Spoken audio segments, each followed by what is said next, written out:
Produksi padi yang berkelanjutan merupakan fondasi utama bagi ketahanan pangan di Indonesia. Sampai saat ini, beras masih menjadi bahan makanan pokok sebagian besar penduduk, sehingga pemerintah harus memastikan ketersediaan pangan bagi masyarakat untuk mengurangi resiko kelaparan.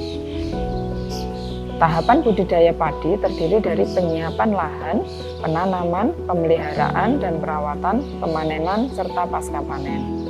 Kegiatan penanaman merupakan suatu proses menempatkan benih, bibit, atau tanaman ke dalam media tanam seperti tanah, air, atau media lainnya dengan tujuan untuk memungkinkan tanaman tersebut tumbuh, berkembang, dan menghasilkan.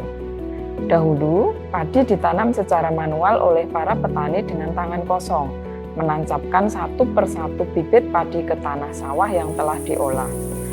Metode ini memakan waktu yang panjang, membutuhkan tenaga kerja yang banyak, dan terkadang hasilnya tidak maksimal. Saat ini, tenaga kerja di bidang pertanian mulai berkurang karena sebagian besar petani sudah berusia lanjut, sedangkan generasi muda banyak yang tidak tertarik untuk terjun ke dunia pertanian.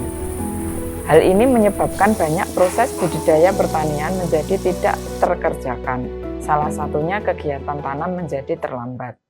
Untuk mengatasi permasalahan tersebut, dikembangkan sebuah teknologi mesin penanam padi atau yang dikenal dengan rice transplanter.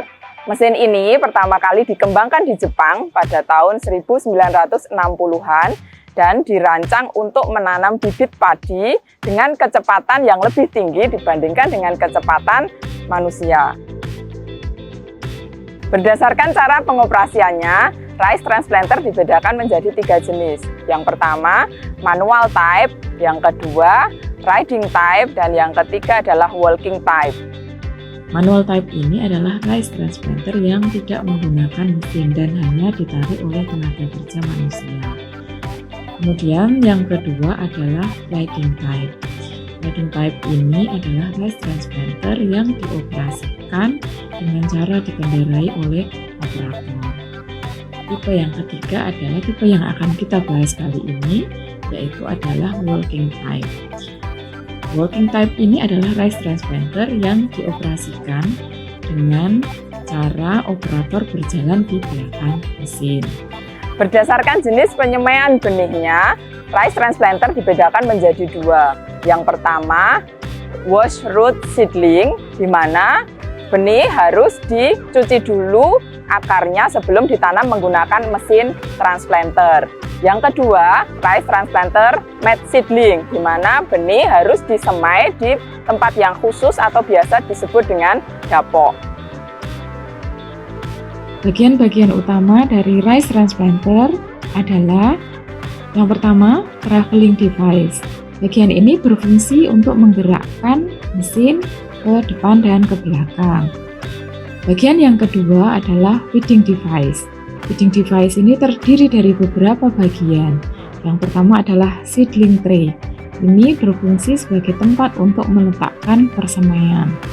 Bagian yang kedua adalah seedling stopper, yang berfungsi sebagai alat penahan persemaian pada seedling tray. Bagian yang ketiga adalah seedling feeding pawel. Ini merupakan penggerak seedling tray ke kanan dan ke kiri sehingga pengambilan persemaian dapat merata. Bagian yang berikutnya adalah planting device. Planting device ini terdiri dari 2 bagian. Yang pertama planting arm, ini sebagai penggerak garpu penanam. Dan yang berikutnya adalah planting fork atau garpu penanam. Di sini berfungsi untuk mengambil bibit dari seedling tray. Bagian yang terakhir adalah operating device. Di sini merupakan alat pengendalian operasi yang terdiri dari motor, kopling, gas, dan persneling. Manfaat dari penggunaan mesin penanam padi ini yang pertama adalah efisiensi waktu dan tenaga. Yang kedua, meningkatkan produktivitas padi. Dan yang ketiga adalah mengurangi biaya produksi dalam jangka panjang. Namun demikian, masih terdapat beberapa tantangan yang harus dihadapi dalam pemanfaatan mesin penanam padi ini. Selain harganya relatif mahal, juga teknologi ini merupakan teknologi baru sehingga masih banyak petani yang belum dapat mengoperasikan mesin ini dengan baik. Sehingga diperlukan pelatihan untuk mengoperasikan mesin ini dan juga untuk merawat mesin penanam padi ini. Kedepannya diharapkan mesin penanam padi ini bisa disesuaikan dengan kebutuhan petani lokal. Misalkan lebih murah, lebih ringan, dan dapat digunakan di berbagai kondisi lahan. Perkembangan mesin penanam padi ini merupakan contoh nyata bagaimana perkembangan teknologi dapat mendukung kemajuan sektor pertanian. Dengan mesin ini, petani tidak hanya dapat meningkatkan hasil panen, tetapi juga dapat meringankan beban kerja mereka. Sebagai negara agraris, Indonesia memiliki peluang yang besar untuk memanfaatkan teknologi ini secara maksimal. Dengan dukungan dari pemerintah, peneliti, dan juga masyarakat, kita dapat bersama-sama untuk mewujudkan pertanian yang modern, efisien, dan berkelanjutan.